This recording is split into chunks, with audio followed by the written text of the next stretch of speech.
I have a question concerning the seeming contradiction, at least to me, between Luke 6:37 and John 20:23. I don't understand why Yeshua would say, "Forgive, and you will be forgiven. Do not judge, and you will not be judged. Do not condemn, and you will not be condemned. Forgive, and you will be forgiven." And then in John it says, "If you forgive anyone's sins, their sins are forgiven. If you do not forgive them, they are not forgiven." Can you explain the two different approaches behind these two rules concerning forgiveness? Thank you for your time. Well, thank you for your question. Let me start off by saying that in the first situation, that is in Luke, we have the relationship of forgiveness between brother and brother, because here Yeshua is addressing each person individually. In the John passage, Yeshua is speaking directly to the leadership. He is addressing his disciples and their role and responsibility when it comes to forgiveness, for they were to soon be the leaders of the ecclesia. So let's look at both sayings. We read in Luke 6:37, addressed to everyone, says, "Do not judge, and you will not be judged, and do not condemn, and you will not be condemned. Pardon, and you will be pardoned."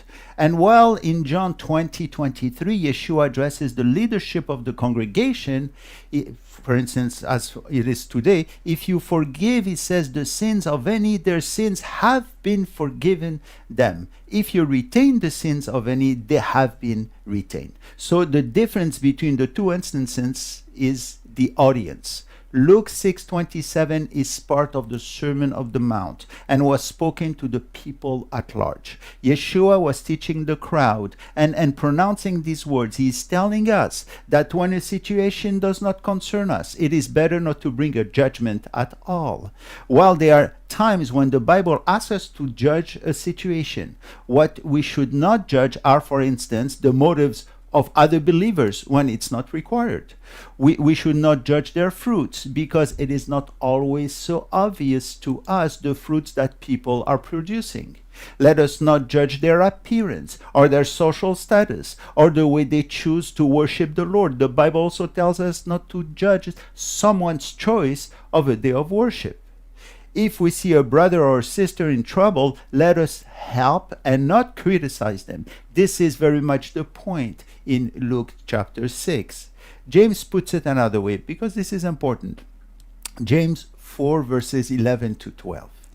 Do not speak evil of one another, brethren. He who speaks evil of a brother and judges his brother speaks evil of the law and judges the law. But if you judge the law, you are not a doer of the law, but a judge. There is one lawgiver who is able to save and to destroy. Who are you to judge another? You know, I love the way he puts this. To speak evil of a brother is not a small matter. It is to speak evil of the law of God. This is what James says. It makes perfect sense. When we think of the Mosaic law, what it did was to bring men and women back to the respected level of being created in the image of God. By falsely accusing one another, we degrade each other and speak against God. James even suggests that the person who misjudges takes the place of God. He reminds us that there's only one lawgiver. So what are you doing? He says, sitting on his throne, judging others. However, in John 20:23, Yeshua is speaking to the leadership. Here he was speaking again to the disciples. In the words, if you forgive the sins of any, their sins have been forgiven them. If you retain the sins of any, they have been retained. How can we understand this? He assures them that when they are together judging a difficult matter, Yeshua will be among them through his Spirit. For just before, he told them, receive the Spirit of God. And through the Spirit, he will inspire them to judge the matter properly. Of course, for this to happen, the elders of the congregation have to be constantly in the Word and in prayer in order to allow the Spirit to speak to them. Now, I would like to add one important point, that is in the way this last passage of John 20:23 has been translated in different Bibles. Let us compare the New King James Version with the New American Standard Bible. The New King James Version seems to give the power to man to forgive sin in the way it is written. It says, if you forgive the sins of any, they are forgiven them. If you retain the sins of any, they are retained. Now, when you read this, you would think that man has given the power to forgive sin and heaven follows.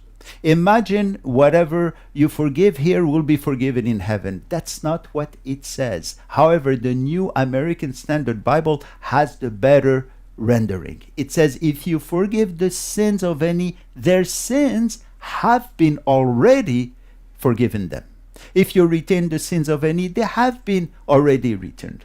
The grammatical mode is different, and it is more in line with showing the limits of man's power and authority and the authority of God. Man is not to dictate what heaven should do, but on the contrary, we are, that is to seek God's will in every situation. All of this brings us to see the great responsibility each elder has. It tells us that each should be so in tune with God so to judge a matter in accordance to his will. This is a big demand from God towards the leadership. I can tell you right now that this is humanly impossible. But then again, who is building his own church? Yeshua himself. The ecclesia, the church, the congregation, is not a human invention. It is guided by divine direction. This is how the ecclesia was designed to be. In its purest form, it would be a reflection of what heaven is all about.